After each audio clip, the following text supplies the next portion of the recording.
Bonjour à tous, aujourd'hui nous allons construire un serveur NAS. Un serveur NAS, c'est un serveur de fichiers qui permet d'exposer tout son stockage au réseau.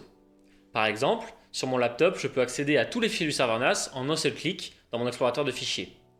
C'est beaucoup plus pratique qu'un simple disque dur externe parce que ça permet des scénarios d'utilisation multiples et variés.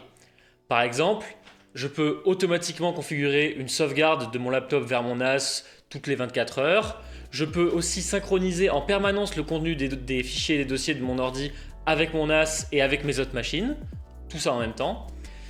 Ou pourquoi pas installer un service de cloud personnel et privé, un petit peu comme Google Drive, sur le NAS directement. Par exemple, pour moi, tous les fichiers de mon ordi sont donc synchronisés avec le NAS en permanence. Et en plus, j'ai sur le NAS une solution de cloud qui s'appelle Nextcloud, qui me permet d'accéder à mes fichiers n'importe où dans le monde avec une simple interface web.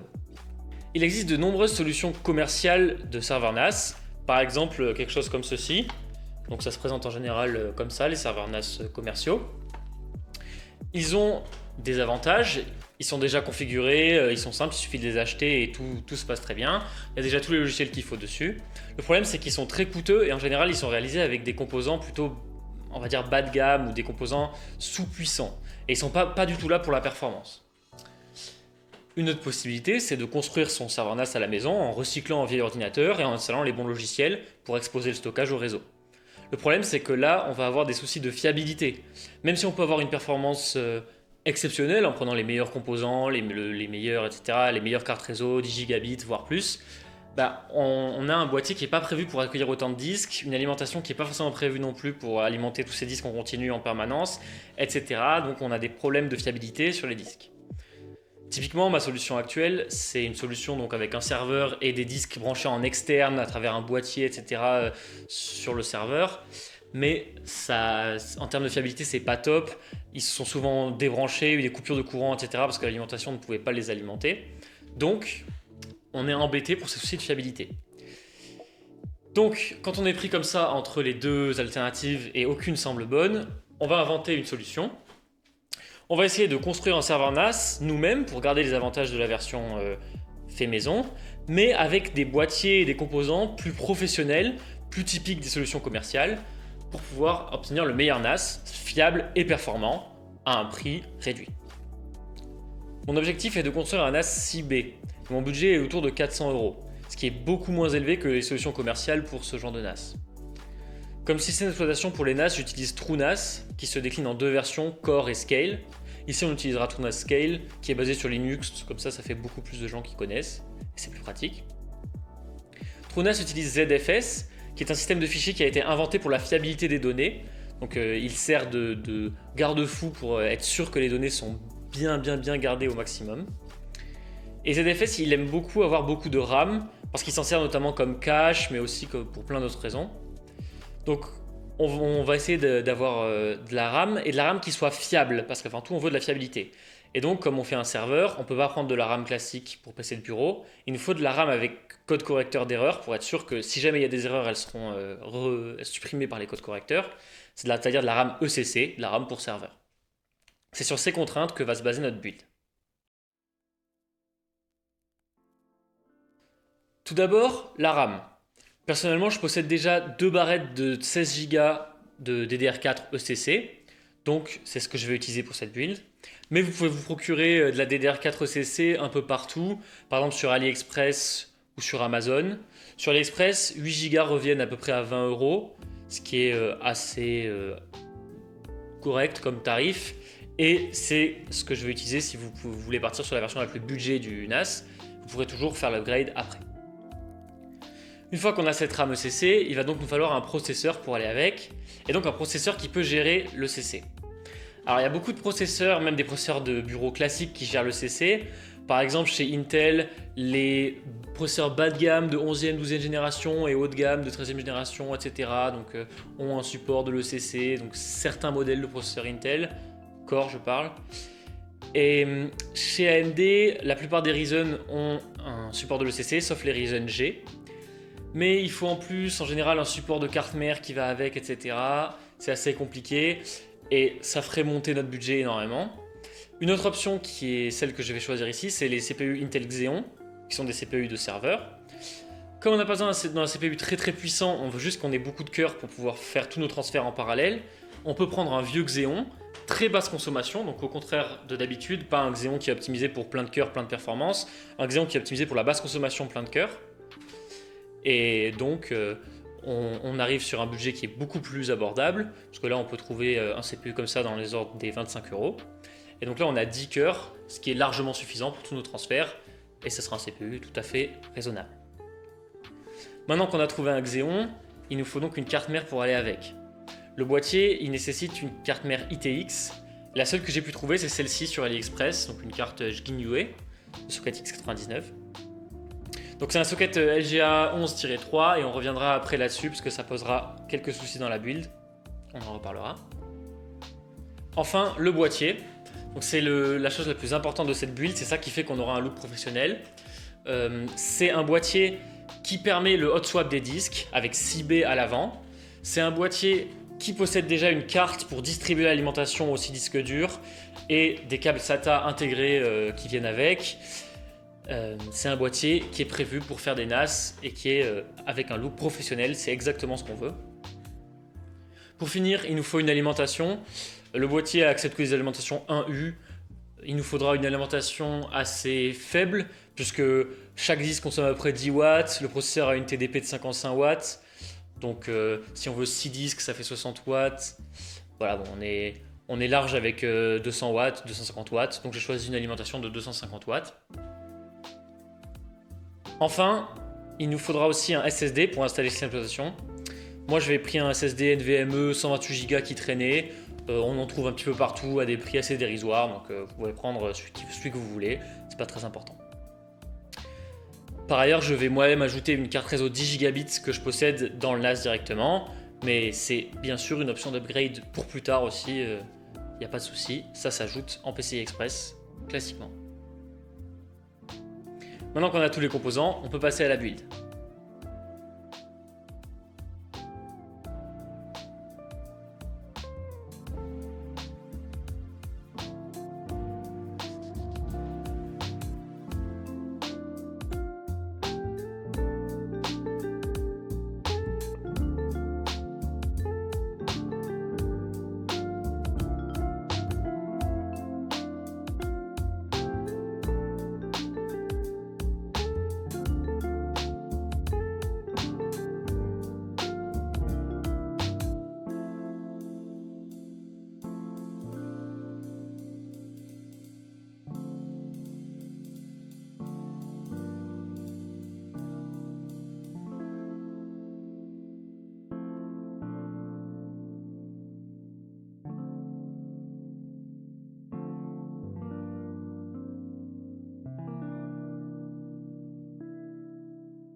Comme vous l'avez peut-être remarqué, dans les composants, on a oublié de parler du refroidissement de CPU. C'est un problème parce que le socket LGA 2011-3 de la carte mère, en fait, il se décline en deux versions, Square ILM et Narrow ILM. Et celle de cette carte mère, c'est un Narrow ILM. Donc déjà que les couleurs pour 2011-3 sont très rares et très chères en général, ceux pour les Narrow ILM le sont encore plus. Alors on avait plusieurs options, j'ai hésité à imprimer des adaptateurs en 3D par exemple, j'ai vu que ça se faisait beaucoup, pour d'autres types de couleurs plus classiques. Mais finalement, je suis parti, vu qu'on a un CPU avec une très faible TDP, sur un refroidisseur passif. Donc c'est un radiateur super micro, prévu pour les cartes mères serveur super micro, qui s'intègre parfaitement dans cette carte mère, qui coûte peu cher, et qui suffira largement pour notre CPU qui a une TDP de 55 watts, on le rappelle.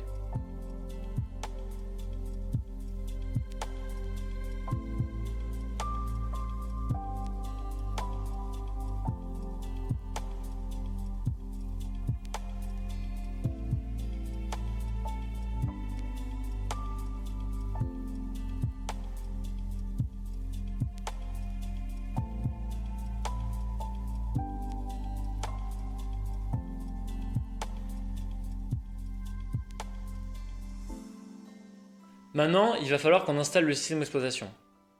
Le problème, c'est que pour installer le système d'exploitation, il va nous falloir tout simplement une carte graphique pour pouvoir afficher l'image à l'écran et cliquer sur les boutons de l'installateur. Et le CPU n'a pas de carte graphique intégrée, donc il faut qu'on mette une carte graphique externe, le temps de brancher un écran et d'installer l'OS qu'on pourra ensuite enlever et ne plus jamais utiliser. Mais du coup, on ne peut pas faire ça dans le boîtier puisque la carte graphique ne rentrerait pas. Une autre solution, si vous n'avez vraiment pas de carte graphique, c'est de préinstaller le système d'exploitation sur le SSD avant de l'installer dans la carte mère. Et comme ça, lors du premier boot, il bootera directement sur TrueNAS et tout se passera bien. Nous, on va utiliser une carte graphique pour effectuer l'installation à la main. On va d'abord avoir besoin de connecter l'alimentation à la carte mère.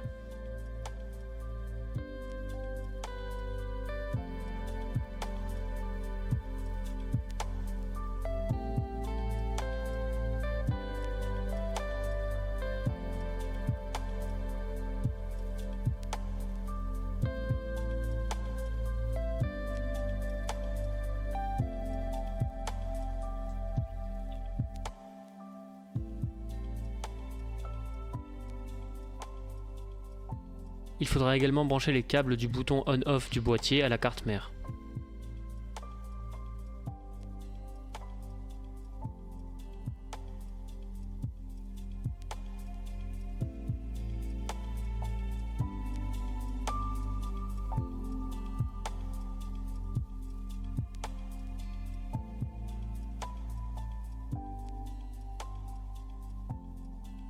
On peut enfin allumer le NAS pour arriver sur ça.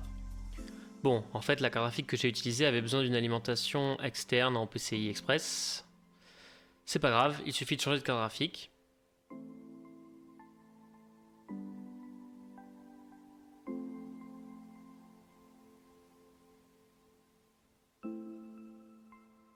Et voilà, on peut arriver dans le BIOS. On remarque qu'il s'agit d'une version d'évaluation d'un BIOS American Megatrends, ce qui est très problématique. Comme expliqué dans cette vidéo, le BIOS en version d'évaluation ne permet pas d'activer toutes les fonctionnalités du CPU par exemple, donc que ce soit les fonctionnalités de contrôle d'alimentation ou de turbo boost, ce qui est très embêtant. Il va donc nous falloir trouver un autre BIOS. Pour cela, on se rend sur le site de Jginyu qui fabrique cette carte mère, et on peut cliquer sur cet onglet juste ici, et on aura là les fichiers du BIOS. On clique sur télécharger, hop. On attend la fin du téléchargement, c'est une toute petite archive. Et voilà, on obtient les fichiers nécessaires. Ici, on a les fichiers du BIOS ainsi qu'un exécutable permettant de l'installer. Pour lancer cet exécutable, il va nous falloir un système d'exploitation. Donc on peut voir que c'est un DOS Windows exécutable. Et en fait, ce qu'on va utiliser pour ça, c'est FreeDOS. Donc FreeDOS, c'est un système d'exploitation qui est basé sur les anciens systèmes MS-DOS, qui est libre. Et donc il va falloir qu'on installe ça sur une clé USB, qu'on copie en plus les fichiers du BIOS qu'on vient de télécharger sur cette clé, et comme ça on pourra mettre à jour le BIOS. Donc on va télécharger ici la full USB FreeDOS. Donc ça va nous donner encore une fois une archive qui contiendra une image qu'on pourra graver sur la clé USB. Donc on attend la fin du téléchargement, et on va graver l'image qui est dans l'archive sur la clé, puis y copier les fichiers en plus qui sont dans l'archive. Donc hop, on a ici l'archive fd13full.img. Celle-là, donc cette archive qu'on va l'extraire et on va utiliser notre enregistreur d'image disque pour la restaurer donc sur votre clé USB. Hop. Donc moi je l'ai déjà fait précédemment. Et ensuite, il suffit de monter la clé USB dans l'explorateur de fichiers et de copier-coller les fichiers qui étaient dans l'archive, la première, avec les fichiers du BIOS, directement à la racine de cette clé USB. Voilà, donc on est parti, on reboot sur la clé, on va dans le BIOS pour choisir la clé USB comme périphérique de boot, on choisit la version non UEFI, et hop, le noyau FreeDOS donc se lance. Il y aura un problème pour le driver de CD puisqu'on vient d'une clé USB, c'est pas grave. Et on arrive sur le menu d'installation de FreeDOS, donc il va nous demander voilà, le langage, donc on met français. Et on lui dit qu'on veut pas l'installer, qu'on veut juste une invite de commande, qu'on veut juste l'essayer en live. Voilà, on obtient notre invite de commande. On vérifie donc qu'il y a bien les fichiers sur la clé et on exécute le fichier F, voilà, f.bat, qui lance lui-même l'exécutable qui va flasher le BIOS. On a donc le BIOS qui se fait flasher par l'utilitaire. Et on n'a qu'à attendre pour que la mise à jour se termine.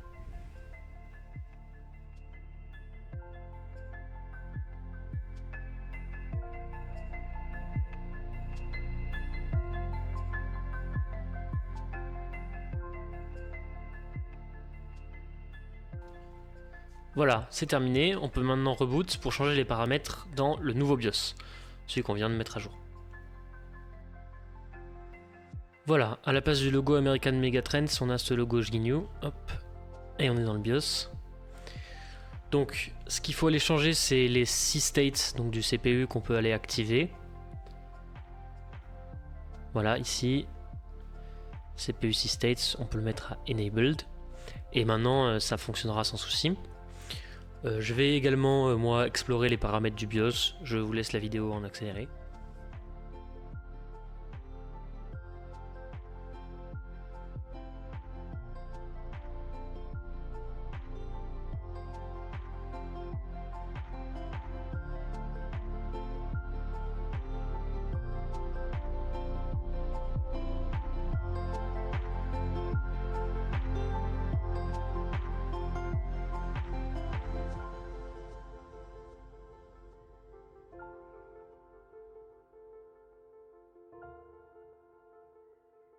Une fois qu'on a fait tous les réglages, on peut quitter et passer à l'installation de TrueNAS.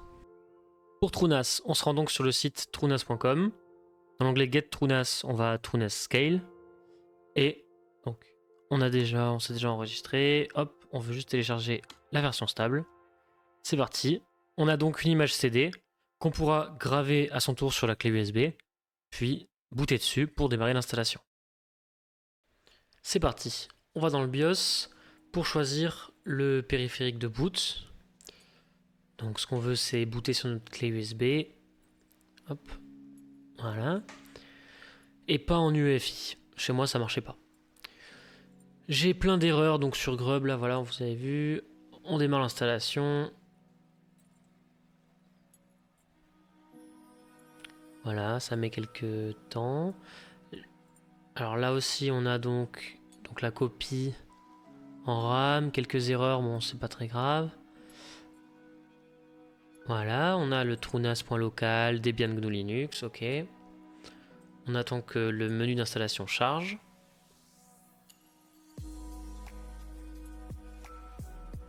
Et voilà, on est au menu d'installation. Donc ce qu'on veut faire nous, c'est install upgrade, donc install. Hop, on sélectionne. On choisit donc le disque dur d'installation, le disque dur de boot. Donc moi c'est le disque dur NVMe. Voilà, on installe, on dit oui. Ok. On va donc prendre l'option recommandée Administrative User ici. Donc on crée un utilisateur admin pour l'interface web. On choisit un mot de passe pour notre utilisateur admin. Ce sera le mot de passe qu'il faudra utiliser sur l'interface web.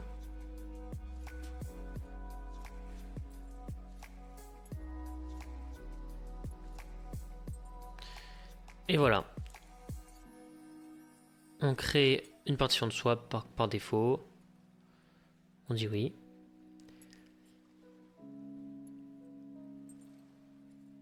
Et on autorise le boot EFI, puisqu'on veut, on a un UEFI, on veut pouvoir booter depuis un UEFI. C'est parti, l'installation commence.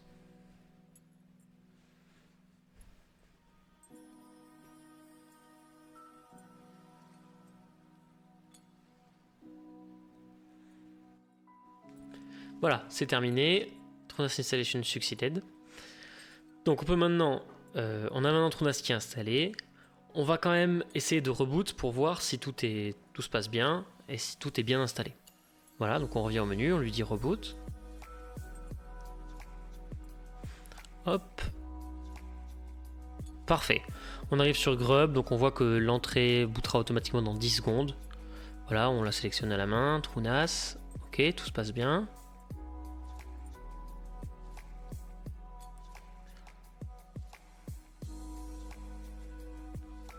Ok, donc on a booté, on voit que là il commence à lancer les services ZFS.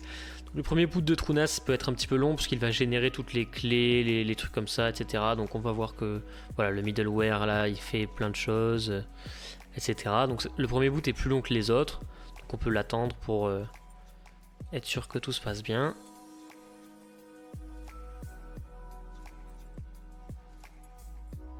Là, on voit qu'il génère des clés, etc., etc.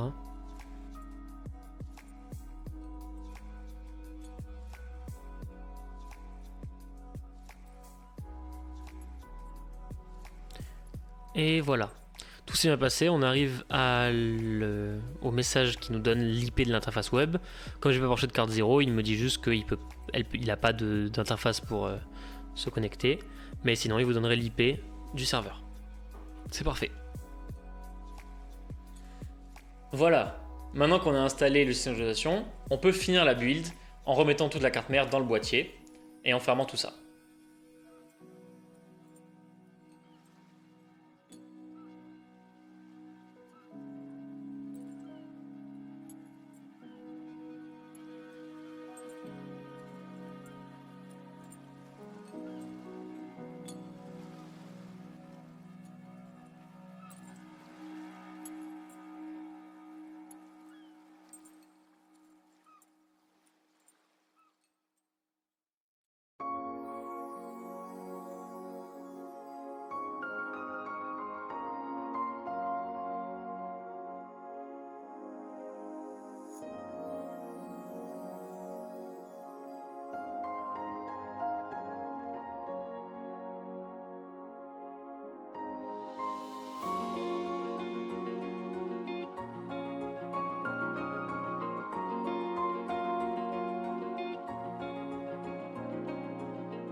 En essayant de brancher les câbles de l'alimentation vers la carte qui est connectée à tous les disques durs sur le boîtier, je me rends compte que les câbles Molex de l'alimentation sont trop courts.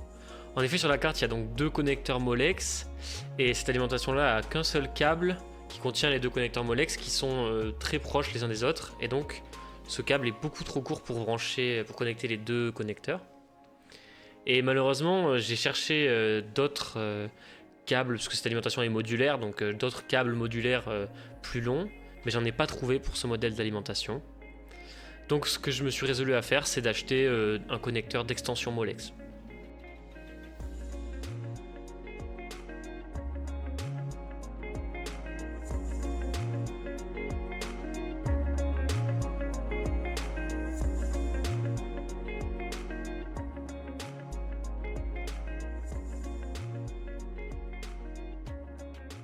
Malheureusement, il reste un problème avec cette build, c'est le bruit des ventilateurs. En effet, donc si j'allume l'ordinateur, vous allez voir que les ventilateurs font un bruit qui est assez énorme.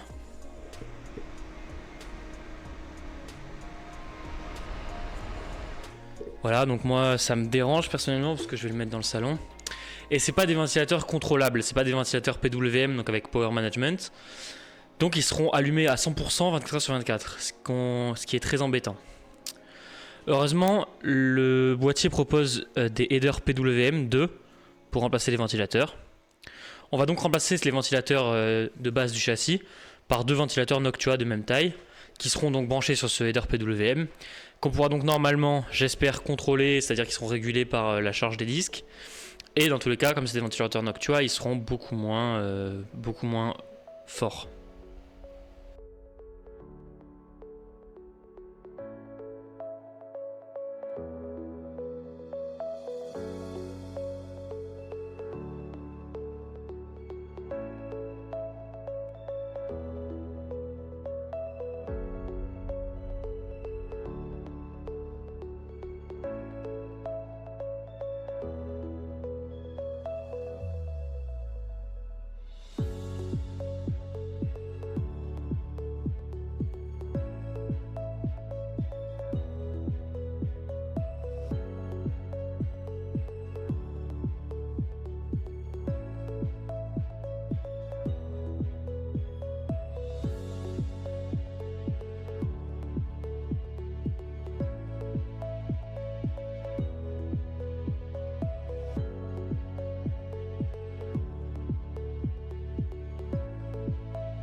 Bon, je suis un petit peu embêté parce que j'aurais voulu vous tourner un petit avant-après avec le son des ventilateurs Noctua. Malheureusement, l'alimentation est beaucoup trop bruyante à mon goût. Donc je vais devoir remplacer le ventilateur qui est présent à l'intérieur de l'alimentation même. Je vais pas faire une vidéo pour vous montrer ça parce que c'est une manipulation qui est assez dangereuse. En général, on évite d'ouvrir l'intérieur des alimentations. Donc si vous vous sentez assez capable pour le faire, vous n'aurez pas besoin de ma vidéo. Sinon, je vous conseille plutôt d'acheter une autre alimentation que celle-là, parce que déjà qu'on avait le problème des câbles qui étaient trop courts, en plus ça fait beaucoup de bruit. Donc il faudrait trouver une autre alimentation Flex ATX qui soit plus silencieuse et plus adaptée à ce projet. Donc sans vous l'avoir montré, j'ai remplacé le ventilateur de l'alimentation. Maintenant, je peux installer ma carte réseau 10 Go et refermer tout le boîtier.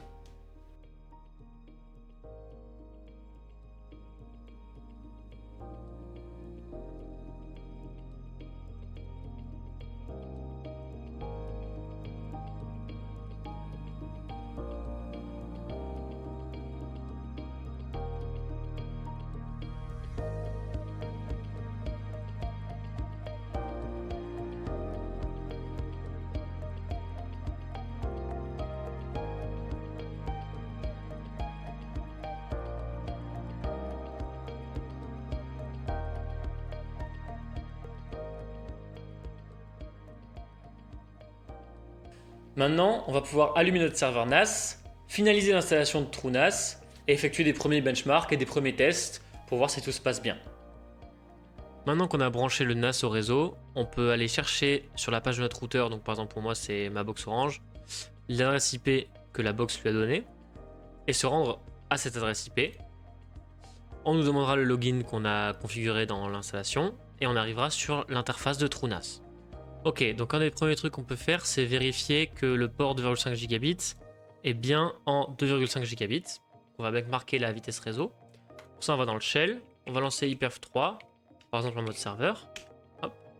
On lance un terminal et on va lancer sur notre machine hyperv3 en mode client avec l'adresse IP NAS. On obtient bien donc 2,30. Voilà, 2,3 gigabits par seconde, donc c'est tout à fait l'ordre de grandeur attendu. On peut faire le test dans l'autre sens en utilisant notre machine en mode serveur. Pour ça, il nous faut l'adresse IP de notre machine actuelle, donc voilà, moi c'est 168.1.49. Et on lance TrueNAS en mode client. Voilà, et on obtient des résultats similaires, donc de l'ordre de 2,3 gigabits par seconde. Donc on est bien autour des 2,5 gigabits par seconde, ce qui est plutôt rassurant. Donc maintenant qu'on est sûr que tout est bon, on peut vérifier plusieurs choses. Déjà, on peut voir la température des CPU. Donc là, on est à 50 degrés pour tous les cœurs. Donc personnellement, après un réglage assez intensif des ventilateurs, à l'aide des services comme Fan Control et PWM Config, que vous pouvez trouver sur internet. Je suis assez content, les CPU sont stables autour de 50 degrés, les cœurs sont stables autour de 50 degrés, sans que j'entende aucun bruit chez moi. Cependant, c'est quand même un petit peu trop élevé, j'aurais espéré une stabilisation autour des 35, 40, 45 degrés maximum. Donc je suis un petit peu déçu pour ça. Peut-être en ajoutant des ventilateurs ou en les mettant plus fort, on peut se stabiliser à plus bas. Mais pour moi, ça fait trop de bruit. Donc ça, c'est à voir avec votre environnement personnel, etc., etc. En charge, ils sont autour des 60 degrés, donc ça dépasse pas la température critique, heureusement. Et donc c'est comme ça que j'ai réussi à régler mes ventilateurs. Donc on peut quand même faire quelque chose d'acceptable, même si c'est pas optimal. Quelque chose d'autre qu'on peut faire, c'est aller régler maintenant les paramètres de TrueNAS. Donc on va dans System Settings, et vous pouvez explorer vous-même les paramètres. Donc il y a des paramètres généraux comme la langue, régler la date et l'heure, etc. Le fuseau horaire, tout ça. Plein de paramètres comme des thèmes, des adresses email si vous voulez recevoir des alertes en cas de problème, etc. Pareil dans les paramètres avancés, voilà, vous pouvez avoir configuré plein de choses. Donc c'est un petit peu à l'appréciation de chacun. Vous pourrez configurer votre système TrueNAS comme vous le désirez. Donc, comme tout s'est bien passé, on a finalisé l'installation. On va pouvoir ajouter les disques durs. Moi, j'ai 2 disques durs de 4 Tera qui constituent mon stockage principal. C'est cela que je vais ajouter et je vais essayer de réimporter ma pool de données. Ok, donc je viens de réinstaller les disques dans le NAS.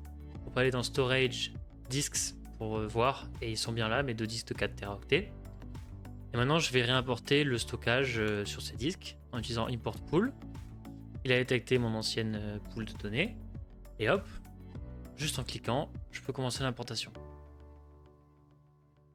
Voilà, l'importation est terminée, et toutes les données sont de nouveau accessibles. Tout va bien. On peut aller recréer tous les partages, voilà, etc. Donc, hop, tous les partages de nos documents, etc. qui sont sur la piscine. Et maintenant, normalement, on devrait pouvoir accéder aux documents du NAS depuis tous nos ordinateurs. Enfin, on peut donc faire des petits benchmarks et voir comment ça se passe à l'utilisation, notamment voir si on arrive bien aux 10 gigabits en termes de vitesse. Donc, pour vérifier qu'on a bien du 10 gigabits par seconde, je vais télécharger une vidéo donc, de 3 gigas et quelques depuis le NAS sur mon serveur, donc mon serveur Proxmox. Pourquoi j'utilise mon serveur? Parce qu'il a aussi une interface 10 gigabits et que l'interface 10 gigabits que j'utilise avec mon laptop est un petit peu plus capricieuse. Donc avec mon serveur, j'aurai des résultats clairs parce que c'est une interface PCI Express. Donc on va lancer un R5 avec Progress pour vérifier la vitesse de téléchargement. Voilà, donc on télécharge à 1 gigabyte par seconde. 1 gigabyte par seconde, c'est 1 gigaoctet par seconde quoi. Ça fait quasiment 10 gigabits, donc on est plutôt autour des... On serait à 1,2 gigabytes par seconde si on était à 10 gigabits.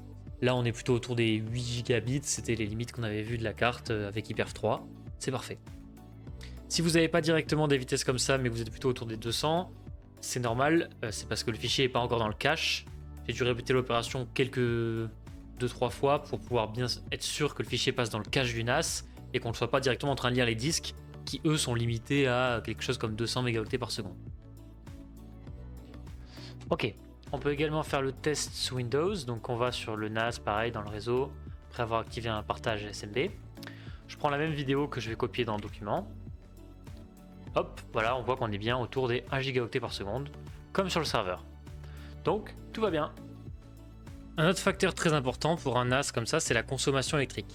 Et particulièrement la consommation en idle, c'est-à-dire quand le NAS ne fait rien. En effet, il y a peu de chances qu'on soit en train de faire des copies ou des requêtes au NAS à longueur de journée. En général, il va rester idle. Et à certains moments, il fera des copies, etc. Mais pas tout le temps. On voit donc d'après ces relevés que la consommation du NAS en idle est autour des 70 watts. Et ça, c'est avec mes 3 disques durs à l'intérieur. Sans les disques durs, on était plutôt autour des 57 watts. Ça reste des valeurs assez élevées, même si donc, il ne monte pas trop. On voit qu'il passe à 75 watts, 74 watts quand il y a des pics de charge. Donc il ne consomme pas beaucoup plus que ça. Mais 70 watts en idle, c'est quand même un petit peu trop. J'aurais aimé moins. Et ça, c'est après certaines optimisations que j'ai faites. Il y a une raison à ça, c'est que je ne peux pas activer les états de consommation d'énergie faible du CPU que sont C3 et C6. Si vous voulez vous renseigner là-dessus, allez-y. Mais la carte mère ne semble pas les supporter et c'est ce que m'ont dit les vendeurs sur AliExpress aussi. Ce qui est vraiment dommage parce que du coup, quand le CPU ne fait rien, il est quand même allumé, entre guillemets, presque en permanence. Donc, on est à 57 watts en idle sans disque. On aurait pu, je pense, être plus proche des 30-27 watts. Donc, c'est quand même un problème. Surtout comparé à certaines autres cartes de NAS qui comportent des CPU très très faible puissance, qui peuvent être jusqu'à 20 watts en idle, voire 10 watts. Donc ça peut être assez embêtant pour certains.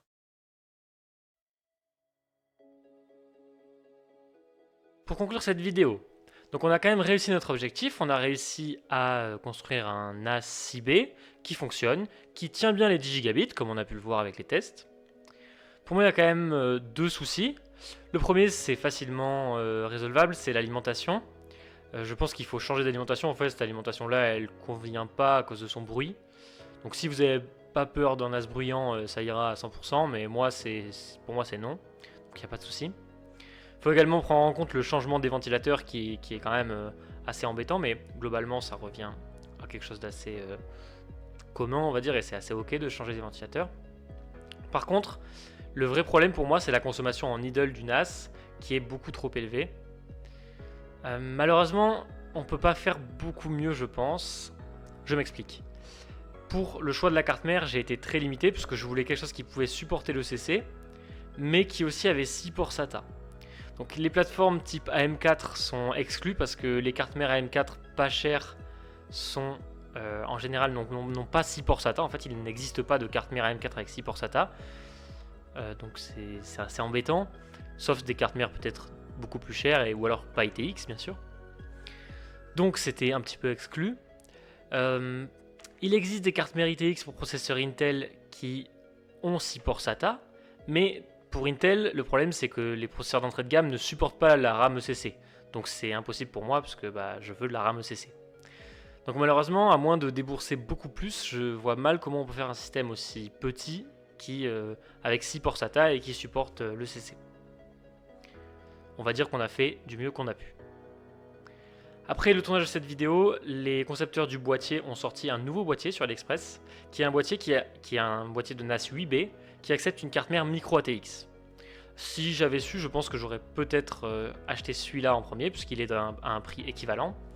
Et là, on peut mettre une carte mère micro ATX, donc on a beaucoup plus d'options tout de suite, puisqu'on peut ajouter une seconde carte PCI Express pour ajouter des ports SATA, si jamais la carte mère n'a pas assez de ports SATA de base, ou avoir des cartes mères plus grandes qui ont donc plus d'options de connectique, de ports SATA. Donc si vous voulez regarder, je vous laisse le lien dans la description du nouveau boîtier, et je pense que ça pourrait donner lieu à une bien meilleure build. En attendant, je suis quand même bien satisfait de celui-là, puisque même si on aurait peut-être pu faire mieux avec une carte mère micro ATX, je pense qu'on a fait ce qu'on a pu avec une carte mère ATX pour un budget relativement, on va dire, faible. Et donc il marche très bien, et pour moi il sera amplement suffisant. J'ai un peu peur pour ma facture d'électricité quand même, mais je me dis que peut-être avec une modification du BIOS, on pourrait donner à cette carte mère le support des états C3 et C6. Donc je vais essayer de me pencher là-dessus dans mon temps libre. J'espère que c'est pas un problème matériel, si dans ce cas-là il n'y aurait pas de souci. Merci à tous d'avoir regardé cette vidéo, j'espère que ça vous a plu. À la prochaine.